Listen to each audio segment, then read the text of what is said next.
नमस्कार विद्यार्थी मित्रांनो, हिस्ट्री बाय संतोष चव्हाण या आपल्या यूट्यूब चॅनलवर तुम्हा विद्यार्थी मित्रांचं पुन्हा एकदा खूप खूप स्वागत. मित्रांनो, गव्हर्नर जनरल आणि व्हॉइसरॉयच्या या आपल्या लेक्चर सिरीजमध्ये आज आपण अत्यंत महत्त्वाचा टॉपिक या ठिकाणी डिस्कस करणार आहोत, ते म्हणजे लॉर्ड हेस्टिंग यांच्या संदर्भात. लक्षात घ्या, लॉर्ड हेस्टिंग जर आपण या ठिकाणी पाहिलं तर आपल्याला या ठिकाणी दिसून येतं सन 1813 पासून ते 1823 पर्यंत त्यांचा कार्यकाळ या ठिकाणी राहिलेला आहे. यांच्या याच कार्यकाळामध्ये इंग्रज मराठा तिसरं युद्ध या ठिकाणी लढलं गेलं आणि याचबरोबर इंग्रज आणि नेपाळ अशी दोन महत्त्वाची युद्ध यांच्या कार्यकाळामध्ये लढल्या गेल्याचं एकंदरीत दिसून येतं. यांचा कार्यकाळ अत्यंत महत्त्वाचा या ठिकाणी मानला जातो, कारण यांच्या कार्यकाळामध्ये ईस्ट इंडिया कंपनी जी आहे तर त्या कंपनीनं सर्वोच्चतेचा दावा या ठिकाणी केल्याचं दिसून येतं. काय होतं सर्वोच्चतेचा दावा हे पण आपण इथे या सेशनमध्ये या ठिकाणी पाहणार आहे. तेव्हा आपण सुरू करूया आजचं अत्यंत महत्त्वाचं सेशन. लक्षात घ्या मित्रांनो, गव्हर्नर जनरल आणि व्हॉइसरॉय यांच्यावर आयोगानं सातत्यानं प्रश्न विचारलेले आहेत आणि त्यामुळे ही लेक्चर सिरीज जी आहे ती आपण जरूर या ठिकाणी पहा. या लेक्चर सिरीजमध्ये जे जे काही आपण गव्हर्नर जनरल आणि व्हॉइसरॉय या ठिकाणी देत आहोत त्याची संपूर्ण माहिती तुम्ही या ठिकाणी आपल्याकडे नमूद करून ठेवा. येणाऱ्या स्पर्धा परीक्षांमध्ये तुम्हाला या सर्व गोष्टींची माहिती मिळणं खूप गरजेचं आहे आणि त्या स्पर्धा परीक्षांमध्ये तुम्हाला यावरचे प्रश्न सहजरित्या या ठिकाणी या लेक्चर सिरीजच्या माध्यमातून सॉल्व या ठिकाणी करता येऊ शकतात. तर सुरू करूया आजचं अत्यंत महत्त्वाचं सेशन. आता लक्षात घ्या मित्रांनो, हे लेक्चर सुरू करण्याआधी काही महत्त्वाचे इन्फॉर्मेशन तुम्हाला मला या ठिकाणी द्यायचे आहे.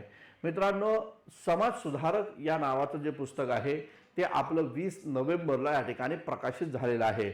आता हे पुस्तक जे आहे हे सर्वत्र या ठिकाणी उपलब्ध असणार आहे, हे या ठिकाणी लक्षात घ्या.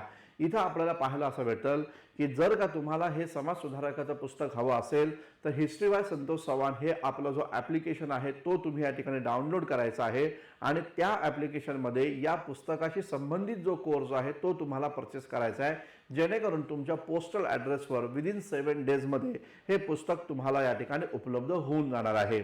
तर ऑफर आहे 10% डिस्काउंटची आणि त्या 10% डिस्काउंटमध्ये तुम्हाला हे पुस्तक तुमच्या पोस्टल ॲड्रेसमध्ये या ठिकाणी उपलब्ध होऊन जाईल.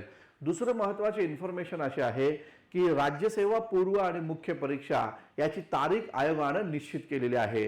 पूर्व परीक्षा ही 28 एप्रिल रोजी या ठिकाणी होणार आहे आणि त्यामुळं तुमच्या हातामध्ये केवळ आता 4 ते 5 महिने उपलब्ध आहे आणि म्हणून मग तुम्हाला या ठिकाणी आपला अभ्यास नियमितपणे आणि त्याचबरोबर तो सोपा या ठिकाणी करता यावा या दृष्टिकोनातून एक अत्यंत महत्त्वाची बॅच बेसिक टू ॲडव्हान्स म्हणजे जी राज्यसेवा पूर्व आणि मुख्य परीक्षेसाठी उपयुक्त असणारी बॅच आहे तर ती बॅच तुम्हाला इथे या ठिकाणी जॉईन करायची आहे. हिस्ट्री बाय संतोष चव्हाण या आपल्या ॲप्लिकेशनवर जावा, ही बॅच या ठिकाणी जॉईन करून घ्या आणि लक्षात घ्या या बॅचमध्ये आपण प्राचीन भारत, मध्ययुगीन भारत, आधुनिक भारत, समाज सुधारक आणि स्वातंत्र्योत्तर भारत अशा सर्वच घटकांवर इथं आपण या ठिकाणी अभ्यास करणार आहोत. आणि याचबरोबर इथं लक्षात घ्या ही बॅच जर तुम्ही या ठिकाणी जॉईन केली तर हे समाज सुधारकाचं पुस्तक देखील तुम्हाला मोफतपणे या ठिकाणी मिळणार आहे.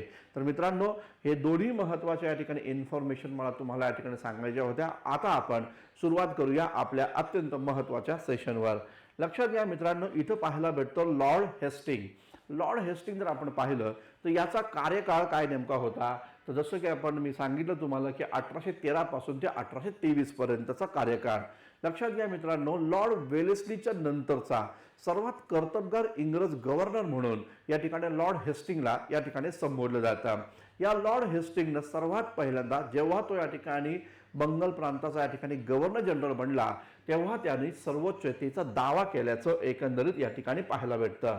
आता हे सर्वोच्चतेचा दावा काय नेमका आहे तो आपण या ठिकाणी नीट समजून घ्या. आपल्या सर्वांना माहिती आहे की 1857च्या विद्रोहापर्यंत ईस्ट इंडिया कंपनीचं सरकार हे या ठिकाणी भारतामध्ये या ठिकाणी राहिलेलं आहे. ईस्ट इंडिया कंपनी जी आहे ही ईस्ट इंडिया कंपनी तिच्या प्रशासकीय अधिकारांच्या माध्यमातून भारताच्या विविध भूभागावर आपली सत्ता या ठिकाणी स्थापन करत होती. पाहायला असं भेटतं 1757ला प्लासीचं युद्ध जिंकल्यानंतर दिसून येतं इंग्रजांनी भारतामध्ये साम्राज्य विस्ताराचं धोरण या ठिकाणी आखल्याचं एकंदरीत पाहण्यात येतं. 1757च्या प्लासी नंतर 1759ला बेद्रा युद्ध झालं, ज्यामध्ये इंग्रजांनी डचांचा पराभव केला. 1760 साली इंग्रजांनी या ठिकाणी वॉन्डिवॉश या ठिकाणी फ्रेंचांचा या ठिकाणी पराभव केला आणि 1764 साली बक्सरच्या युद्धामध्ये भारतातल्या 3 महत्त्वाच्या शासक बंगालचा नवाब होता मीर कासिम, त्याचबरोबर या ठिकाणी अवधचा नवाब होता शुजाउद्दौला आणि याचबरोबर मुघल बादशाह जो होता शहा आलम द्वितीय, तर याचा या ठिकाणी पराभव केल्याचं दिसून येतं. यानंतर ब्रिटिशांनी आपलं साम्राज्य विस्तार करत असताना दक्षिण भारतामध्ये जो म्हैसूरचा राजा होता टिपू सुलतान, त्याची हत्या केली. 1799ला म्हैसूर राज्य ब्रिटिशांच्या ताब्यामध्ये आलं. याच काळामध्ये लॉर्ड वेलेस्ली जो होता, या लॉर्ड वेलेस्लीनं तैनाती फौजेचं धोरण या ठिकाणी आणलं आणि या तैनाती फौजेच्या धोरणाअंतर्गत भारतातील विविध शासकांना या धोरणाअंतर्गत आणून त्यांची राज्य हडप करण्याचा प्रयत्न ब्रिटिश राज्यकर्त्यांच्या द्वारे झाल्याचं एकंदरीत दिसून येतं. 1798 साली हैदराबादनं, 1799ला म्हैसूर प्रांतानं, 1801ला अवध प्रांतानं आणि 1802ला मराठा राज्यानं या तैनाती फौजेचा स्वीकार केलेला होता असं एकंदरीत दिसतं. तैनाती फौजेचा स्वीकार केल्यामुळे ही राज्य हे ब्रिटिशांच्या अधिपत्याखाली जणू काही येत होती असं एकंदरीत दिसतं. याच दरम्यानच्या काळामध्ये 1809ला अमृतसरचा तह शीख राज्यासोबत या ठिकाणी ब्रिटिश राज्यकर्त्यांनी केल्याचं एकंदरीत दिसून येतं. आता पहा मित्रांनो, ब्रिटिशांचं राज्य हे अशा प्रकारे भारतातील विविध भूभागामध्ये पसरत होतं आणि त्याच काळामध्ये या लॉर्ड हेस्टिंगनं दावा केला की भारतामध्ये आता ब्रिटिश ईस्ट इंडिया कंपनी तिने देखील स्वतःचं स्टेट निर्माण केलेलं आहे.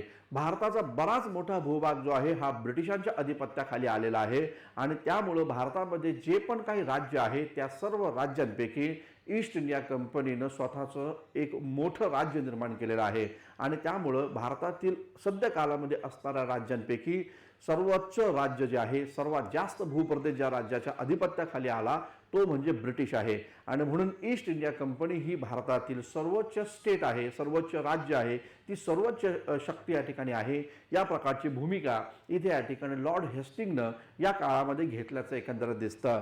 या संदर्भामध्ये लॉर्ड हेस्टिंगनं पुढे अशी भूमिका या ठिकाणी घेतली, ईस्ट इंडिया कंपनीनं भारतामध्ये स्वतःचं स्टेट निर्माण केलेलं आहे, स्वतःचं राज्य निर्माण केलेलं आहे, ती सर्वोच्च शक्ती आहे. त्यामुळं भारतातील छोट्या छोट्या राज्यांनी आता ईस्ट इंडिया कंपनीमध्ये स्वतःला किंवा ब्रिटिशांच्या राज्यामध्ये स्वतःला विलीन करून घेतलं पाहिजे. या प्रकारचं धोरण हे लॉर्ड हेस्टिंगनं सर्वप्रथम आणल्याचं एकंदरीत दिसतं आणि त्या धोरणाअंतर्गतच या लॉर्ड हेस्टिंगनं भारतातले छोटे मोठे जे राज्य होते ते देखील गिळंकृत करण्याचं धोरण आखल्याचं एकंदरीत दिसतं. तर एकदा UPSCने एकदा एक प्रश्न विचारला होता की कोणतं असं या ठिकाणी व्हॉइसरॉय होता किंवा कोणता गव्हर्नर जनरल होता त्याच्या काळामध्ये ईस्ट इंडिया कंपनीनं सर्वोच्चतेचा दावा केला, तर त्याचं उत्तर हे या ठिकाणी लॉर्ड हेस्टिंग हे या ठिकाणी लक्षात घ्या मित्रांनो. लॉर्ड हेस्टिंगच्याच कार्यकाळामध्ये पेंढाऱ्यांचं उन्मूलन देखील या ठिकाणी झाल्याचं एकंदरीत दिसून येतं. आता हे पेंढारी नेमके कोण होते, तर लक्षात घ्या, अफगाणिस्तानामधनं आलेले भारतामध्ये हे या ठिकाणी एक प्रकारे एक लढवय्ये या ठिकाणी होते. वास्तविकता यांचं मूळ अफगाणिस्तान होतं, तर अफगाण प्रांतातनं हे भारतामध्ये या ठिकाणी आलेले होते आणि त्यानंतरच्या काळामध्ये मराठ्यांचे एक अत्यंत सहकारी असणारे हा समूह या ठिकाणी बनल्याचं दिसतं. दौलतराव शिंदे, मल्हारराव होळकर यांच्या सोबत यांनी या ठिकाणी विशेष पराक्रम केल्याचं एकंदरीत दिसतं. मल्हारराव होळकरांनी तर या पेंढाऱ्यांना या ठिकाणी आपल्या मराठा सैन्यामध्ये सहभागी करून घेतलं. बाजीरावनं देखील या ठिकाणी या पेंढाऱ्यांना आपल्या सैन्यामध्ये या ठिकाणी भरती करून घेतलं आणि लक्षात घ्या, मल्हारराव होळकरांनी या पेंढाऱ्यांना त्यांचं प्रतीकचिन्ह म्हणून सोनेरी झेंडा म्हणून दिला होता असं देखील या ठिकाणी पाहायला भेटतं. हे पेंढारी काय करायचे, मराठा राज्यामध्ये किंवा मराठा लष्करामध्ये यांची भूमिका नेमकी काय होती. आता लक्षात घ्या, मराठा राज्याच्या उत्पन्नाचा एक घटक काय होता, तर मराठा राज्य जेव्हा पण एखाद्या शत्रू प्रांतावर हल्ला करत होते तेव्हा या शत्रू प्रांतामध्ये असणारी जी लूट आहे तर ती लूट या ठिकाणी मिळवण्याचं काम हे या ठिकाणी केलं जात होतं असं एकंदरीत दिसून येतं. म्हणजे शत्रू पक्षातली जी काही लूट आहे ते एक मराठा राज्याच्या उत्पन्नाचं एक साधन या ठिकाणी बनलं होतं आणि लक्षात घ्या, त्या संपूर्ण काळामध्ये मराठा लोक या ठिकाणी शत्रू पक्षावर हल्ला केल्यानंतर तितक्याच ताकदीनं, तितक्याच वेगानं या ठिकाणी त्या शत्रू पक्षाच्या राज्यातील लूट जी आहे, संपत्तीची लूट आहे, ती या ठिकाणी मिळवण्याचं काम हे मराठ्यांच्या वतीनं हे पेंढारी करत होते असं एकंदरीत दिसून येतं. लॉर्ड हेस्टिंगच्या ही गोष्ट लक्षात अशी आली होती की जर मराठा राज्य जर संपवायचं असेल तर आपल्याला आधी पेंढाऱ्यांचं उन्मूलन या ठिकाणी करणं गरजेचं आहे आणि म्हणून मग या लॉर्ड हेस्टिंगनं त्या संपूर्ण काळामध्ये मराठा राज्य समाप्त करण्याच्या आधी साधारणतः 1813 पासून ते 1817 पर्यंत त्यानं पेंढाऱ्यांचं उन्मूलन केल्याचं एकंदरीत दिसून येतं. पेंढारी हे कोणत्या एका जातीचे नव्हते, कोणत्या एका समूहाचे नव्हते, नाही कोणत्या धर्माचे होते. तर या पेंढाऱ्यांमध्ये या ठिकाणी विविध जाती धर्माचे लोक या ठिकाणी सहभागी होते, हे या ठिकाणी लक्षात घ्या. आणि हे अत्यंत इमाने इतबारे मराठा राज्याचं संरक्षण देखील करत होते, असं देखील या ठिकाणी पाहायला भेटतं. लक्षात घ्या, चितू, त्याचबरोबर मोहम्मद वासिल आणि करीम खान हे पेंढाऱ्यांचे प्रमुख नेते होते, असं एकंदरीत दिसून येतं. तर या लॉर्ड हेस्टिंगनं काय केलं, तर या चितूला, या मोहम्मद वासिलला, या करीम खानला या ठिकाणी शोधून पकडलं आणि त्यानंतर त्यांची या ठिकाणी हत्या करून घेतलेली आहे असं दिसतं. आणि त्यामुळे हे लक्षात घ्या, पेंढाऱ्यांचं उन्मूलन जेव्हा या ठिकाणी झालं तेव्हा आपल्याला पाहायला भेटतं की महाराष्ट्रातले आणि मध्य प्रदेशच्या आसपासमधले लोक जे होते हे ब्रिटिशांच्या विरोधामध्ये मोठ्या प्रमाणात गेल्याचं एकंदरीत या ठिकाणी दिसतं. तर मुद्दा नीट समजून घ्या की लॉर्ड हेस्टिंग जो होता, तर त्या लॉर्ड हेस्टिंगनं त्याच्या कार्यकाळामध्ये पेंढाऱ्यांचं उन्मूलन केलं होतं. हा अत्यंत महत्त्वाचा मुद्दा आपण या ठिकाणी अधोरेखित करणं गरजेचं आहे. त्यानंतर महत्त्वाचं काम म्हणजे काय, तर या लॉर्ड हेस्टिंगच्याच कार्यकाळामध्ये तिसरं इंग्रज मराठा युद्ध झाल्याचं एकंदरीत या ठिकाणी पाहायला भेटतं. आणि या युद्धाच्या माध्यमातून जो मराठा संघ होता, तो मराठा संघ इथे या ठिकाणी समाप्त झालेला होता, तो पराभूत झालेला आहे असं एकंदरीत पाहायला भेटतं.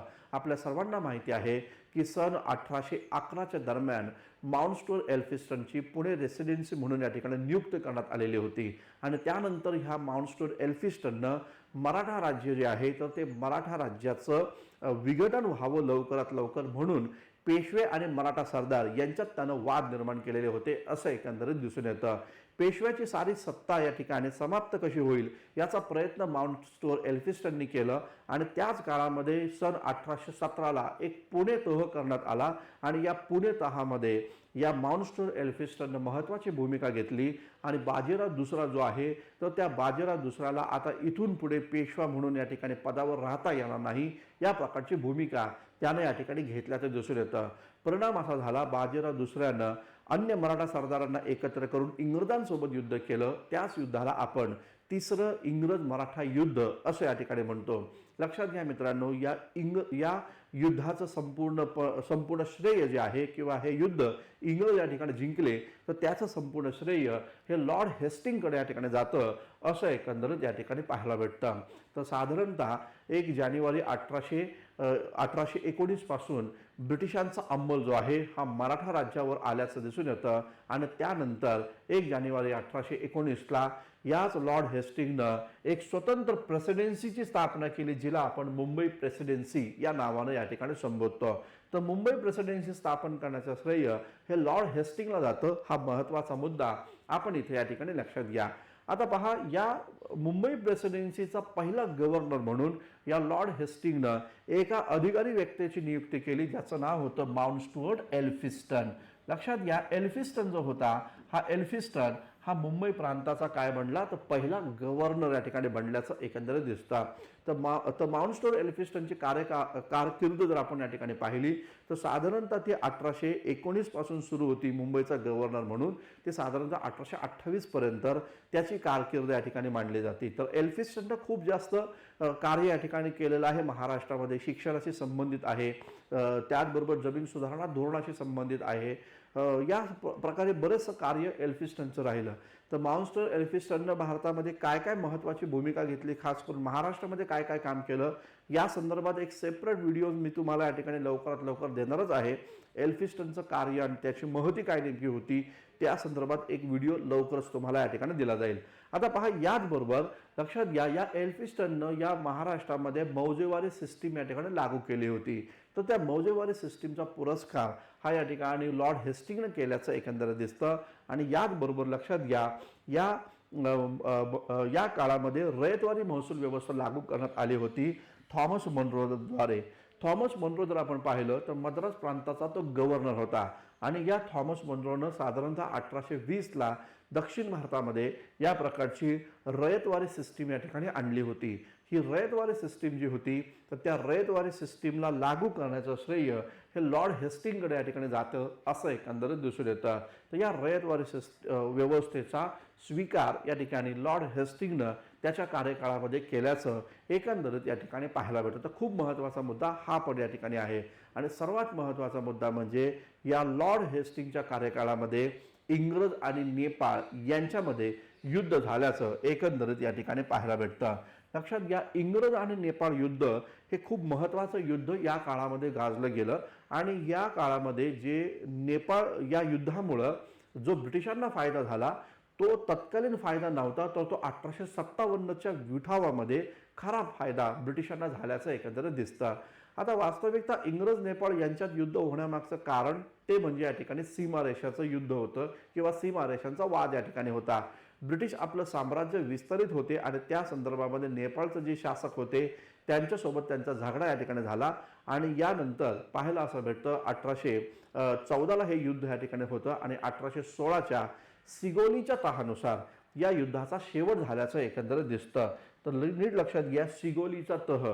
तर सिगोलीचा तह जो होता तर तो सिगोलीच्या तहाच्या द्वारे हे युद्धाचा शेवट झाल्याचं दिसतं आणि त्या माध्यमातून कुमाऊ आहे, गढवाल आहे हे प्रांत ब्रिटिशांना आपल्या राज्यात समाविष्ट करण्याची संधी या ठिकाणी मिळाली.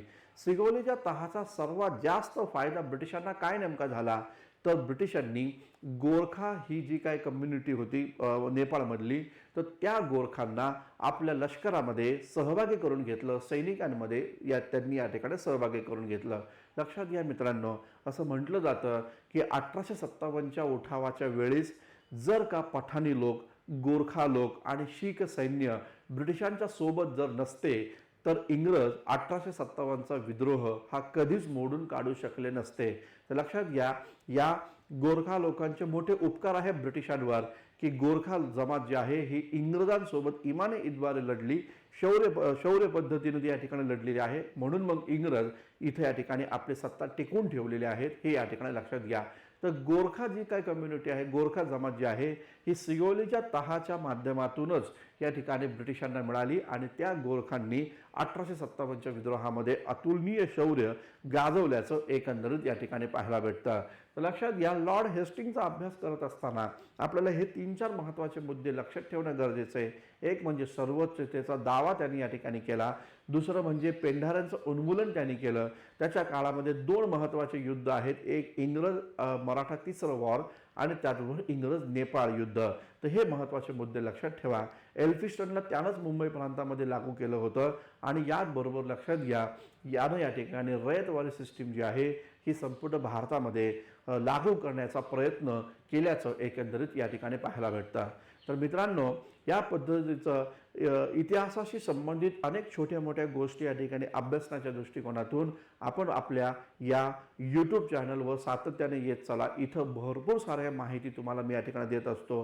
तेव्हा हिस्ट्री बाय संतोष चव्हाण हा आपला यूट्यूब चॅनल तुम्ही या ठिकाणी सबस्क्राईब करा आणि आपल्या मित्रांना देखील या ठिकाणी सांगा की जेणेकरून जास्तीत जास्त विद्यार्थी मित्रांना या लेक्चर सिरीजचा फायदा या ठिकाणी जरूर होईल. थांबूया आपण. धन्यवाद. Thank you very much.